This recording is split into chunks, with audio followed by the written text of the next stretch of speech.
आऊज़ुबिल्लाहिमिनश्शैतानिर्रजीम बिस्मिल्लाहिर्रहमानिर्रहीम। आज हमने पढ़ना है बेटा ये हमारे LHV पार्ट फर्स्ट की जो शॉर्ट नोट्स हैं उसका ये ऑब्स्टेटिक्स की मिडवाइफरी यानी बुक है, उसका आज हमने पढ़ना है पेज नंबर 30 से। आज हमने पढ़ना है बेटा एडवाइस टू प्रेग्नेंट वुमेन, जो हामला औरत है उसको क्या नसीहतें करनी हैं। ये हमारा टॉपिक बेटा चल रहा था एंटीनेटल केयर का। ये हमारा उसी कड़ी का, इसी चैप्टर का ये हमारा थर्ड और लास्ट जो है वो लेक्चर है। जिसने पिछले लेक्चर नहीं सुने वो यूट्यूब की चैनल लिस्ट में जाके बेटा प्ले लिस्ट में सारे लेक्चर मौजूद हैं, वो ले सकता है। तो हम पढ़ते हैं इसको। एडवाइस टू प्रेग्नेंट वुमेन, जो हामला औरत है उसको नसीहतें क्या करनी है। LHV ने टेक का पेरेंटल विटामिन, उसको कहना है कि आपने विटामिन लगवाने हैं। और पेरेंटल उसको कहते हैं ऐसी अद्वियात जो इंजेक्शन या ड्रिप के ज़रिए दी जाएँ, उसको पेरेंटल कहते हैं। तो आपने विटामिन लेने हैं, आपको पता होगा बेटा विनोफर वगैरह की ड्रिप लगवाई जाती है, ठीक है। एक्सरसाइज रेगुलरली, हर रोज़ एक्सरसाइज करनी है। राइट अ बर्थ प्लान, और उसके जो बच्चे की पैदाइश है किस तरह से होगी वो लिख के देना उसको। आया कि उसका ऑपरेट होगा, सी सेक्शन होगा या उसको एपिस्टोमी करनी पड़ेगी, उसका बर्थ प्लान लिखना है। एजुकेट यूर सेल्फ, और उसको कहना है कि ख़ुद को एजुकेट करो, यानी थोड़ा बहुत बच्चे की सेहत के बारे में, जब बच्चा पैदा हो जाएगा उसकी देखभाल कैसे करनी है और अपनी सफाई कैसे रखनी है, ये ख़ुद को थोड़ा बहुत इल्म जो है वो बढ़ाती रहो। और LHV का भी काम है कि उसको एजुकेट करे, कि उसको ये समझाए कि उसने मदरहुड में जब वो माँ बन जाएगी तो कैसे कैसे उसके अंदर तब्दीलियाँ आएंगी, चिड़चिड़ापन आएगा और बहुत सारी चेंजिंग्स आएंगी, तो उसके बारे में उसने कैसे डील करना है। इसको क्या कहेंगे, एजुकेट यूर सेल्फ। अच्छा, चेंज यूर कोर्स, इसको बेटा चोर्स भी पढ़ सकते हैं और कोर्स भी पढ़ सकते हैं, यानी अपने छोटे मोटे काम हैं उनमें तब्दीली लानी है बेटा। चोर्स कहेंगे छोटे मोटे काम में। अवॉइड हार्श और टॉक्सिक क्लीनर्स, जो है जो सख्त किस्म के या ख़तरनाक जो सफाइयाँ हैं उससे आपने अवॉइड करना, यानी दूर रहना है। हैवी लिफ्टिंग, और कोई वज़न नहीं उठाना शदीद किस्म का, उससे भी दूर रहना है। Take your weight gain, track your weight gain, और जो आपका वज़न बढ़ रहा है औरत का उसको ट्रैक करना है कि कितना ज़्यादा हो रहा है। Normal weight gain is 25 to 35 pounds, यानी 25 से 35 पाउंड जो है वो नॉर्मल वज़न है। पाउंड बेटा आधा किलो से थोड़ा कम होता है, यानी कि आधा किलो में आप कर लो, ये 25 का हाफ़ कर लेंगे 12 साढ़े 12 किलो, और 35 का हाफ़ कर लेंगे बेटा ये तकरीबन 17 साढ़े 17 किलो। तो ये अगर इतना वज़न बढ़ता है तो ये नॉर्मल वज़न है बेटा। गेट कंफर्टेबल शूज़, और जो अपने जूते हैं वो भी आरामदेह पहनने हैं। ये ना हो कि क्योंकि वज़न भी आपका बढ़ रहा है और आप सख्त किस्म के शूज़ पहनो और पाँव ही ज़ख्मी हो जाएं। और ईट फोलेट रिच फूड्स, ऐसे खाने जिसमें फोलिक एसिड हो बेटा। Folate rich foods, folic acid होता है विटामिन B9, ये खून बनने के लिए बहुत ज़्यादा ज़रूरी होता है, ठीक है। तो ऐसे खाने खाएं जिसमें फोलिक एसिड हो यानी फोलेट हो, जैसे लेंटिल्स हो गया बेटा। लेंटिल्स होती हैं बेटा मसूर की दाल, आपने देखी होगी, जो रेड दाल होती है।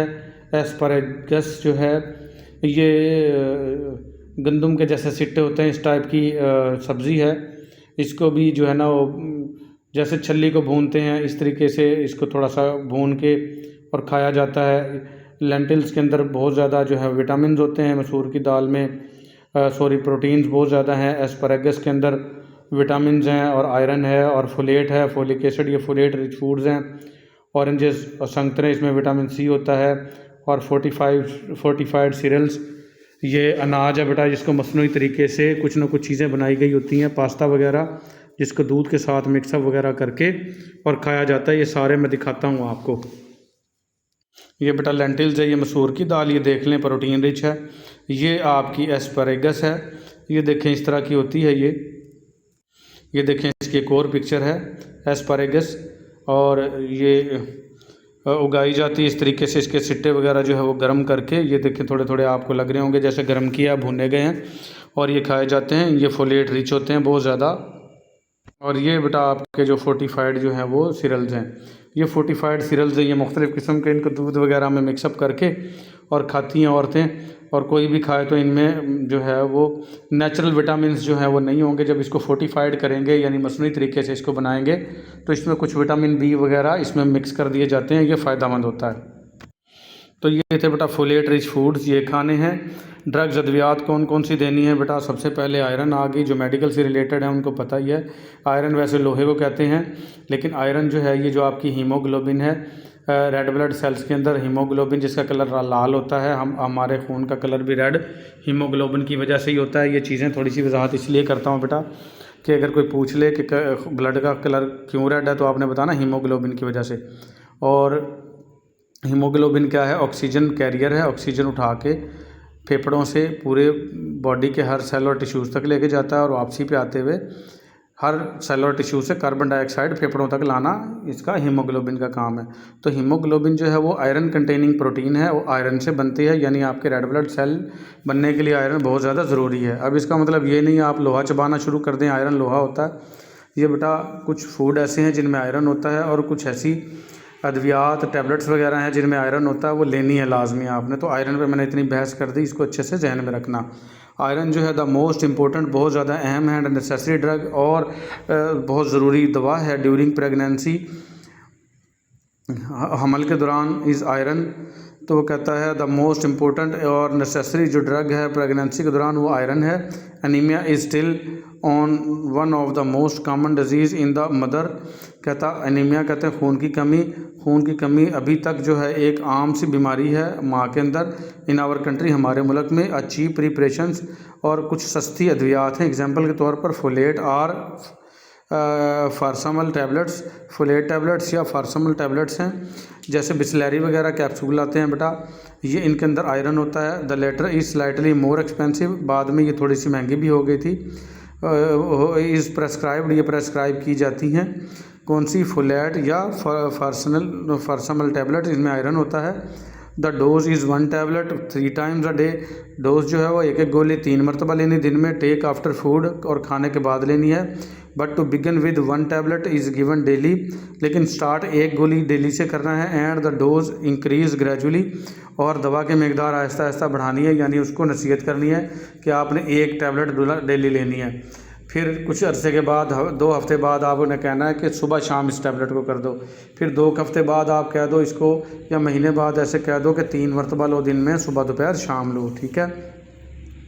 ग्रेजुअली बढ़ानी है। आयरन में काज कॉन्स्टिपेशन, आयरन से जो है वो कब्ज़ हो जाती है बेटा, और डायरिया या मोशन भी लग सकते हैं। एंड पेशेंट में डिसकंटिन्यू द ड्रग, और हो सकता है मरीज़ इस दवा को छोड़ दे विदाउट इन्फॉर्मिंग द मिडवाइफ को इन्फॉर्म किए बगैर, ठीक है। ऑफन अक्सर औकात आफ्टर कंप्लीटिंग 1 बोतल ऑफ द टैबलेट्स, जब कोई भी जो मरीज़ है 1 बोतल मुकम्मल करने के बाद, she does not buy another, वो दूसरी ख़रीदती नहीं है, unless advise to do so, जब तक उसको ये ना कहा जाए कि आपने ये लेनी है। It is well to check on the intake of iron at every visit.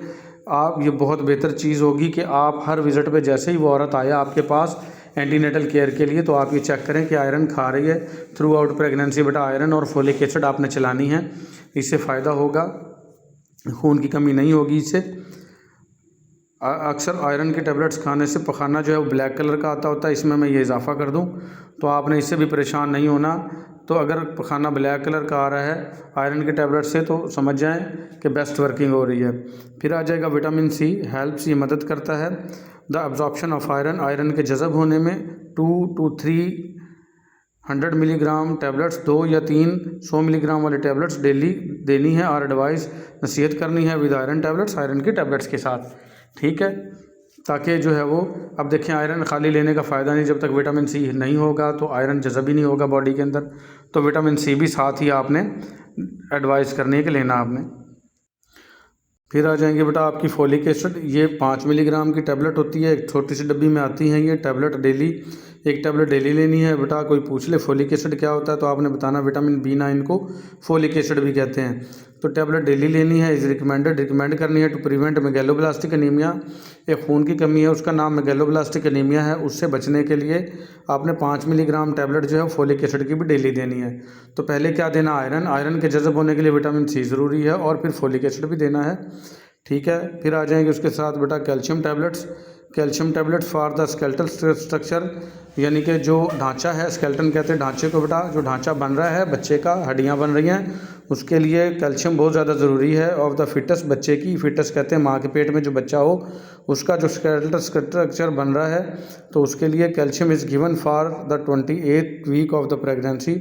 जब हमल के 28 हफ्ते हो जाएं तो आपने कैल्शियम टैबलेट देनी है। 2 to 3 tablets are generally sufficient, 2 या 3 गोलियाँ जो हैं काफ़ी होती हैं for the needs of the mother, माँ की ज़रूरत के लिए।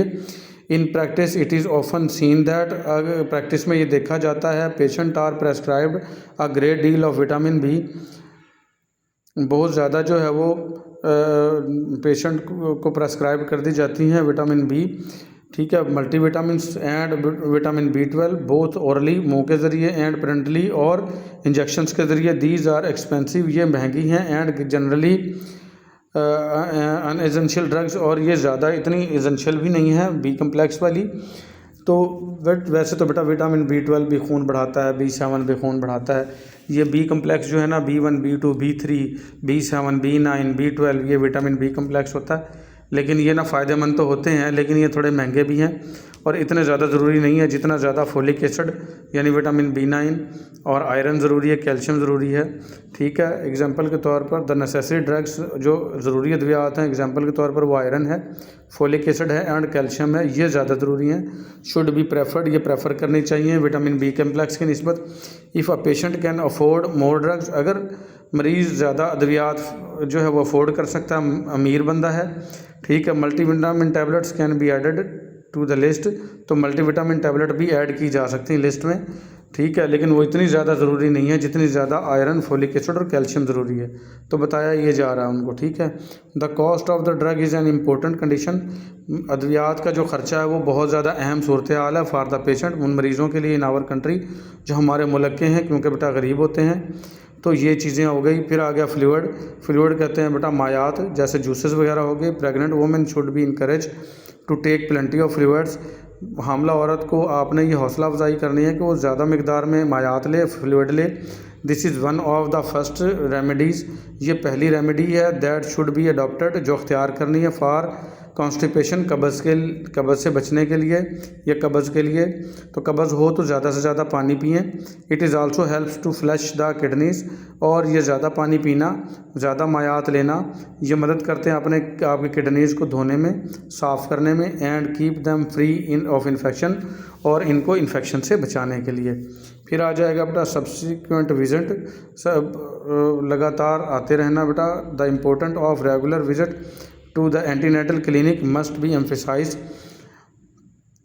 जो बहुत अहमियत है रेगुलर विज़िट की कि हर हफ्ते या 2 हफ्ते बाद विज़िट करने आती रहें, मिलने आती रहें LHV से एंटीनेटल क्लिनिक पर। एंटीनेटल क्लिनिक कहते हैं जो माँ की पैदाइश से पहले देखभाल करते हैं, उनको एंटीनेटल क्लिनिक कहते हैं।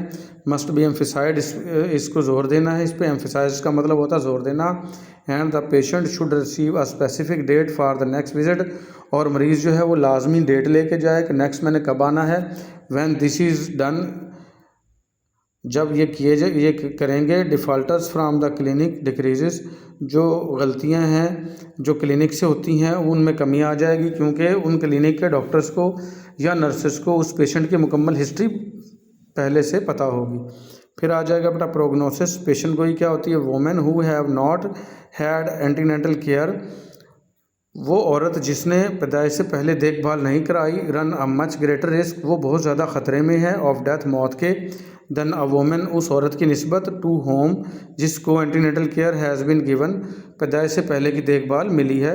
तो बेटा यहाँ पे वो ज़ोर दे रहा है कि वो औरत जो एंटीनेटल केयर करवाती है वो उसके मरने के चांसेस कम हैं, और उस औरत के मरने के चांसेस ज़्यादा हैं जो एंटीनेटल केयर में आई ही नहीं।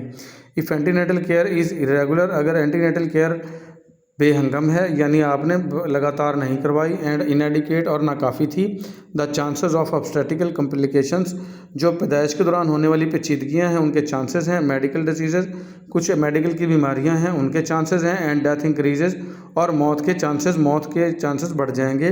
The midwife should give every patient careful attention, midwife को चाहिए कि वो हर मरीज़ को बहुत एहतियात से तवज्जो दे, एंड सिंपैथी, और उसके साथ हमदर्दी दिखाए, and advice of the doctors, और जो डॉक्टर्स ने नसीहतें की हैं एंड स्पेशलिस्ट या स्पेशलिस्ट डॉक्टर हैं, उन्होंने जो नसीहतें की हैं, शुड बी सॉट अनहेजिटेटिंगली, उन पर अमल दरामद करवाए बगैर किसी हिचकिचाहट के।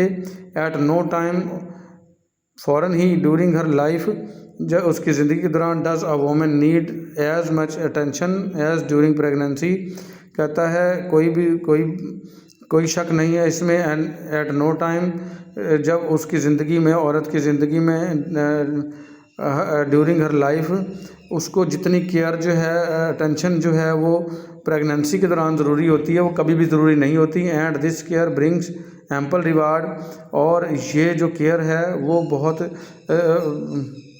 ज़्यादा फ़ायदेमंद है। एम्पल का मतलब बहुत ज़्यादा, और रिवार्ड्स वैसे इनाम को कहते हैं बेटा, बहुत ज़्यादा इनाम याफ्ता यानी फ़ायदेमंद है। ये तवज्जो, later in the form of healthy mother and baby, और इसका रिवार्ड्स क्या मिलता है कि बाद में माँ भी सेहतमंद रहती है और उसका बच्चा भी सेहतमंद रहता है। तो एंटीनेटल केयर बेटा बहुत ज़्यादा ज़रूरी है। अब ये देखिए मदर क्राफ्ट क्लास है, ये देखें यहाँ पे हो रही है, ये LHV बैठी हुई है, ये इसके साथ इसकी असिस्टेंट है, और ये औरतों को इकट्ठा कर लिया है एक जगह पे और उनको क्लासें दी जा रही हैं। ठीक है, मदर क्राफ्ट क्लास है। क्राफ्ट कहते हैं बेटा महारत को, तो माँओं को जो महारत सिखानी है कि जो उनमें तब्दीलियाँ माएँ बनने के बाद आएंगी, तो उसकी ये क्लास हो रही है। तो ये हमारा चैप्टर बेटा जो है वो एंड हो गया है एंटीनेटल केयर का। नेक्स्ट हमारा यूनिट 7 है नॉर्मल लेबर, जो नॉर्मल बच्चे की पैदाइश है उसके बारे में होगा, वो हम पढ़ेंगे अगले लेक्चर में। आज के लिए इतना ही, अल्लाह हाफिज़।